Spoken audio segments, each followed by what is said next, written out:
Hi எல்லோரும் எப்படி இருக்கீங்க? This is Sukanya. YouTube channel start பண்ணி இன்னையோட 10 days வந்து கம்ப்ளீட் ஆகுதுங்க. ஸோ என்னோடய சேனல் நேம் வந்து உன்னை பற்றி யோசி திங்க் அபவுட் யுவர் செல்ஃப். உங்களுக்கே தெரியும், எந்த ஒரு விஷயத்தை ஸ்டார்ட் பண்ணாலும் this is my mom Padmavathi இவங்கள நினச்சி தான் நான் ஸ்டார்ட் பண்ணுவேன். இன்றைக்கி நம்ம பார்க்க வேண்டிய விஷயங்கள் என்னென்னா, நர்வஸ், பதட்டம். சில பேர் வந்து ஒரு கூட்டத்துலேயோ இல்லை ஒரு இடத்துலையோ டக்குன்னு ஒரு பதட்டம் அடைகிறாங்க, நர்வஸ் ஆகிறாங்கன்னா அவங்க ஹெல்த் எப்படி இருக்கும்? மிக மிக மோசமான நிலையில் இருக்கும். ஏன் வந்து இந்த பதிவை நான் சொல்கிறேன்னா, நீங்கள் பதட்டப்பட்டீங்கன்னா ஃபஸ்ட்டு வந்து சஃபர் ஆகுது நம்மளுடைய ஹெல்த்து தான். ஸோ அந்த நர்வஸ்ன்றதை வந்து விட்டுடுங்க.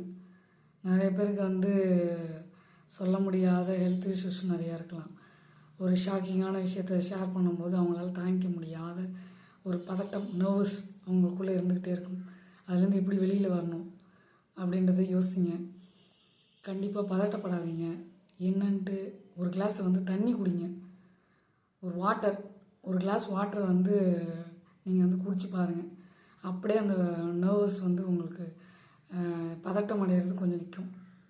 ஏன் வந்து சொல்கிறேன்னா, ஒரு பதட்டமான ஒரு சூழ்நிலையில் ஏதாவது ஒரு விஷயத்த வந்து ஷேர் பண்ணும்போது உங்களுக்கு நர்வஸ் ஆகலாம், உங்களுக்கு கை கால் ஆடும். ஸோ உங்களுக்கே ஏதாவது ஒரு உள்ளுக்குள்ளே ஹெல்த் இஷ்யூஸ் ஏதாவது வரலாம். நிறைய பேருக்கு வந்து பார்த்திங்கன்னா, ஷாக்கிங்கான நியூஸு, ஒரு பதட்டமான ஒரு விஷயத்தை வந்து நம்ம ஷேர் பண்ணும்போது அவங்களால தாங்கிக்க முடியாது.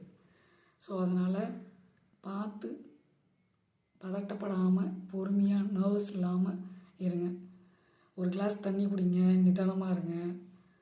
எதாக இருந்தாலும் பார்த்துக்கலான்ற ஒரு தைரியத்தை வந்து வளர்த்துக்குங்க. எதாக இருந்தாலும் ஃபேஸ் பண்ணி தான் ஆகணும், இல்லைங்களா? ஸோ அதனால் பயப்படாதீங்க, பயம் இல்லாமல் இருக்கணும். ஏன்னா இன்றைய காலகட்டத்தில் நம்ம வந்து ஹெல்த் இஷ்யூஸ் வந்து நிறையா வந்து நம்ம டக்குன்னு வந்து ஸ்ப்ராக் டைமில் வந்து டப்புன்னு வந்து நமக்கு வந்து பிரச்சனை அதிகமாக வருது. அதனால தான் சொல்கிறேன், சரிங்களா? நர்வஸ், பதட்டம் மட்டும் இருக்கவே கூடாது. எந்த சூழ்நிலையிலையும் கரெக்டான ஒரு டிசிஷன் எடுக்கணுன்னா நீங்கள் நிதானமாக இருந்தால் தான் கரெக்டாக எடுக்க முடியும். அந்த பதட்டமான சூழ்நிலையில் நீங்கள் எடுக்கிற முடிவு அது வந்து விளைவுகளை கொடுக்கணும் உங்களுக்கு. ஸோ அதனால் அந்த பதட்டம் இல்லாதப்ப அந்த டைமில் நீங்கள் வந்து எடுக்கணும். நர்வஸ் இல்லாத டைமில் தான் நீங்கள் முடிவு எடுக்கணும், சரிங்களா? ஸோ இந்த விஷயம் உங்களுக்கு பிடிச்சிருந்தனா லைக் பண்ணி, ஷேர் பண்ணி, சப்ஸ்கிரைப் பண்ணுங்கள். பக்கத்தில் இருக்க பெல் பட்டனையும் கிளிக் பண்ணுங்கள். அப்போ தான் நாங்கள் போடுற ஒவ்வொரு வீடியோவும் உங்களுக்கு நோட்டிஃபிகேஷனாக வியூ ஆகும். இந்த விஷயம் உங்களுக்கு பிடிச்சிருந்ததுன்னா உங்கள் ஃபேமிலி, ஃப்ரெண்ட்ஸ் சர்க்கிளுக்கு கொஞ்சம் ஷேர் பண்ணி விடுங்க. Bye bye, see you later. உங்கள் சுகன்யா.